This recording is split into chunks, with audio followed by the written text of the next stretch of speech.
Well, I think trading cards have ruined eBay for me. Nah. Hi, my name's Lee. I run Max Snacks Plus on eBay, TCG Player, and now Manapool. And I figured I had a few minutes here at work. I was going to jump on and make a video. Try to make the most efficient use of my time possible, you know? Don't mind my towel. Gotta protect the corporate name. Anyway, so let's do a little update. Manapool. Let's start with Manapool. I'm loving Manapool. Tomorrow's 1 week in. I have 29 orders for a total after fees. I'm taking home $122. And so far, it just comes. I don't have to wait 2 weeks for it to get there like TCG Player. Well, you know, eBay, you give it like 2 days and you can pull it out if you need to. I usually let mine pull up for the month. But it's been great. People have been buying stuff. I've been shipping them out, you know, that same night when I get home. And it's going great. Excuse me. Watch is trying to give me a reminder. I need to get up and move, even though I just sat down. But anyway, Manapool, they do their deposits on Tuesdays, or excuse me, they like initiate on Tuesdays and Thursdays. But so far, it seems like I've been getting them deposited from Stripe into my account on Wednesdays and Fridays. So if everything keeps working out that way, it'd be pretty good with the TCG Player depositing on Tuesday, then Manapool on Wednesday, then TCG Player on Thursday, then Manapool on Friday. Now, if I can keep all of it up, that's a pretty good flow for the week, in my opinion. Obviously, it's just like TCG Player in the sense where you got to go get your own stamps. There's no integrated shipping. I'm still trying to figure out how I can use that TCG tracking with the postal service. That way I can just print the labels and just ship them that way. Because my post office has been a pain in my butt lately as far as having the self-service machine have stamps. I checked every day so far for the last week, and so far it's been down. So I gotta take a little run from my day job to go to the post office and buy physical stamps. And the new ones are little manapee. Yeah, manapees. I think so. That's what they are. That's a sea fish. And the obligatory school bus for the extra ounce stamps. Fun times. Anyway, but it's been great. And I have an entire 4-row box that I spent my last couple days of free time that I've had at work organizing them by types or by mana, then alphabetically. Then I think what I'm going to do is I'm going to do them all by rarity.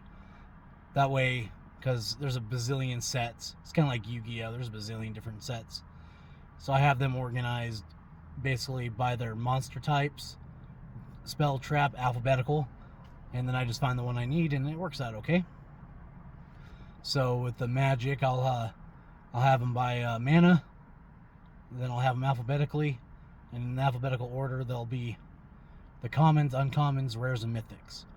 So that way I look at what I need. And I need I don't have a good name, but I need a rare from an island. So let's go to islands, pull out the rare stack, find it, done.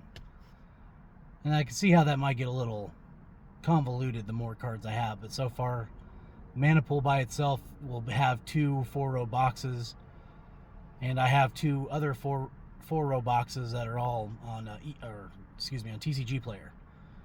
And I'm thinking I'm probably just going to move those over. Oh. I'll have to come back to this because I got work to do. See you in a minute. So it's been a moment for you. It's been about half an hour for me. I'm back. So I was talking about moving the TCG Player inventory over to Manapool. And Manapool has a floor price of 15 cents. And you can't ship more than 14 cards without having to pay for a tracked shipping. And I think that'd just be better. I did get TCG Player Pro a couple months back, so I'm paying that extra percentage or whatever it is on that. So I use the mass price to actually set myself a floor price of 15 cents. So it's going to be the same floor price regardless. I guess, because I'm not using any sort of software like SortSwift that can delist the other inventory. So far, every time I have a sale on Manapool, I have to manually go back and take it off of TCG Player. Then if it's a rare, I have those on eBay. So then I got to go to eBay and take it off of eBay. So I'm thinking about just eliminating the headache because I can't even think of the last time I sold a Magic card in TCG Player. I know it's summer slowdown right now, but I've been selling Yu-Gi-Oh cards like every day. And every once in a while a Pokemon. But so far it just hasn't been much Magic going on there. And I just put like 4,000 cards on there, like the same that I had between my mana pool. I also added a TCG Player just to see which one would move faster. And obviously so far it's been mana pool. So I may just, yeah, it's not hard to delete inventory off TCG Player. I can even save a backup if I get cold feet about it. Or I can re-upload them off my card uploader. I'm going to take them off TCG Player. And I'll probably just take whatever I have off eBay off too. That way it's all focused in one spot. And if it's not going to work out, then I'll just go ahead and put them back. Not a big deal, but that's probably something I'll do this weekend. Now that brings me back into TCG Player. TCG Player. I don't know what you guys are doing. I did do the survey. Can't talk about it because, do not talk about it. I will say, is that something interesting maybe? I don't know exactly how their thoughts would fit into the current system, but something we all have to look forward to. If you know, you know. But mass price, I don't know what's going on with that either. I set certain parameters, then they all run it around midnight to 1 o'clock or whatever, and I'm assuming that everyone does it, so it takes a while. But I check, and the stuff that I have set at a percentage over market is all set there. But the same couple of cards last few days that are under market are still under market. And there's no parameter for that. It didn't meet market, it didn't exceed market like it's supposed to. It's just sitting under market. So I don't know what's going on with that. But I say but a lot. Oh well, run with it. Nevertheless, let's say it that way. Just really slow on TCG Player lately. Got my first 1-star review. Yay! Couple years on there, over 3,500 orders, and my first 1-star. I guess it was bound to happen. They specified that 5 of the 9 cards have clear scratches. So they give me a 1-star for that. And most people will write me and be like, hey, there's an issue here. And I'm more than accommodating. I had a gal who bought a card. It was a Japanese art rare card, Pokemon. And she told me, hey, this looks like it's got, scratches going on at this direction. It's not near mint.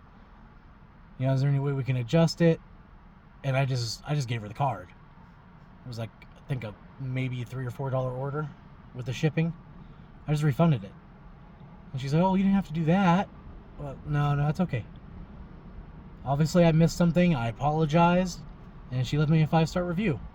Great. I didn't expect to get a review at all. But she gave me a 5 stars. So, that was really cool. So I reached out to the seller, to the buyer. Nothing. And that was a week ago. So I'm just taking it on the chin. 1-star review on over 3,500 orders doesn't affect your lifetime score. So, but it is what it is. And you just move on from there. Now, let's go over to eBay. Kind of started it with a little TCG cards are ruining my eBay business. No, TCG cards are running my eBay business. And the only reason I would say that it's ruining my eBay is just the ease of access to being able to use it or to sell. Because at first, when I started my eBay not as a card store, it was just a sell whatever kind of store. Primarily video games, electronics, collectible figures like amiibos, military items like badges, ribbons, cases.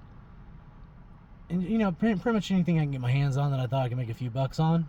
Because, you sell that kind of stuff on eBay. But the cards that when I first started on there I was doing it the old-fashioned way. Let's say it that way.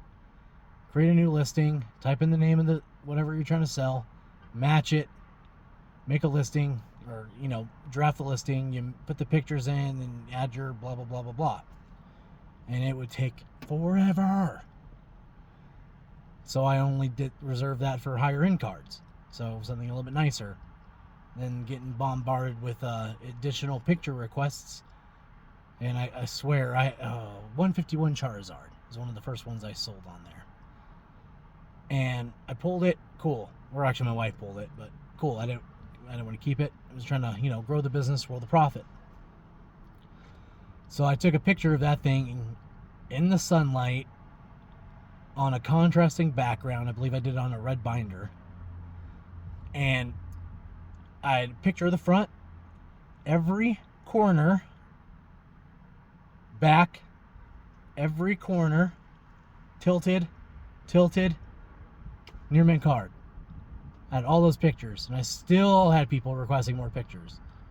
So I'm like, my God, like what other angle do you need? And I wish eBay made it easier to do videos. You could do videos if you do it on the desktop. But I think being able to do it on the phone makes a lot more sense because you got a phone with a camera on it. But I would have just done a video if I could have. But eventually it did sell, and that went well. And I noticed with those especially higher end cards, people were just constantly asking for more pictures, probably grading plays. But I don't really know how many more pictures I can give you if you have every angle of it, front, back, and tilted. I don't know what else. But with Card Uploader and the scanner that I have now, I could do batches, all the way up to 500 a batch. And I basically get the cards I want for that particular SKU together, and I run them through. Then I condition them as I look at the cards. Obviously, if it's newer cards, they're all near mint. Easy breezy. Some older cards, I'll put them in their own batch because I know I'm going to have to look at them all one by one as I go along. That takes a little bit longer, but it's not ridiculously longer. But, with that, it just makes it easy. So coming back to selling other things that you have to take manual pictures for, like in the back of my truck, I have a full box full of DVDs. And I picked them up for dirt cheap. And some of them have cases, some of them don't. A couple of them are sealed. Nothing particularly groundbreaking. They're DVDs. Basically sell them for $9.99 and free shipping. And after everything, you maybe get $2 or $3 for it. Which if I sold them all would be 5 times what I paid for them. Fantastic, right? I can't bring myself to do it. To make individual listings for each one of these. You could scan the barcode if it has the barcode on the case. And you can create a listing from there and snap your pictures and add it in. But it is archaically slow. I could do the batch listing, where I just basically take all the pictures and batch upload them. But if there's no pre-rendered information for those available on eBay, we have to manually do them one by one, which does not save much more time than just doing them one by one in the first place.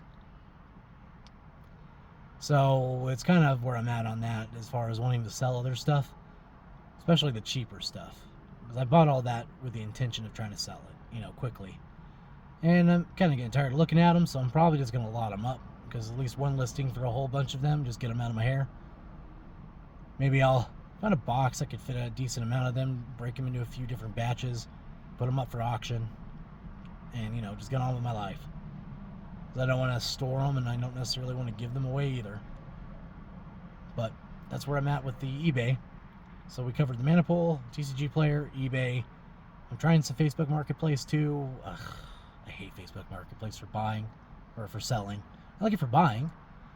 I've gotten a lot of lots. I think I've spent in the month of July, because we're still in July, from July 1st till now. One guy, I think I sold him, or I bought from him $600 or $700 worth of stuff between Magic and Pokemon. Another guy, $80 for a big bulk lot, that one that I've been sorting in my truck I was telling you guys about. Another guy I know, I bought 15 slabs from him for about $140, so that put them just shy of $10 a slab, and a couple of them go for about $20, $30, and the PSA 9 Burger Chew goes for roughly $50. So, I mean, if I sell them all for, either break even or, a few bucks over, then I make a little bit of money on those. And it's buying season right now, because it's not selling season, summer slowdown. So getting all this stuff, spending all this capital now to get it all available and loaded on the site on eBay and TCG Player and Manipool. That way when people are interested in buying again, there they are. They're already up there. I don't have to worry about finding them. They'll get selling. And something else I'm trying with the local Facebook is certain slabs that I have, I'm offering trade. I will take your bulk. I will trade at bulk rate. I can't trade dollar for dollar because at that point I might as well just sell it, right? Just sell it and take that money and buy something else. So anyone in my local area that has bulk and they like a slab, we can cut a deal. I don't necessarily need your high-end stuff. I don't deal in the highest of high-end cards. I deal in the mid to low in bulk. So basically my target is cards under $100. And, you know, obviously bulk's under 100. And you want it in volume. Lots and lots of volume. Alright, I think I've rambled on long enough. I don't know if there's anything else I wanted to add. Nah. You guys need anything from me? Max Snacks Plus on eBay and TCG Player and now Manipool. You will also see that I have a Linktree that has all the links to each one of my stores and my Instagram. So if you guys choose to not want to buy off eBay, TCG Player, or Manipool and you want something from me, just hit me up on Instagram and let me know what you want and I'll cut you a deal. Take care. Have a great day.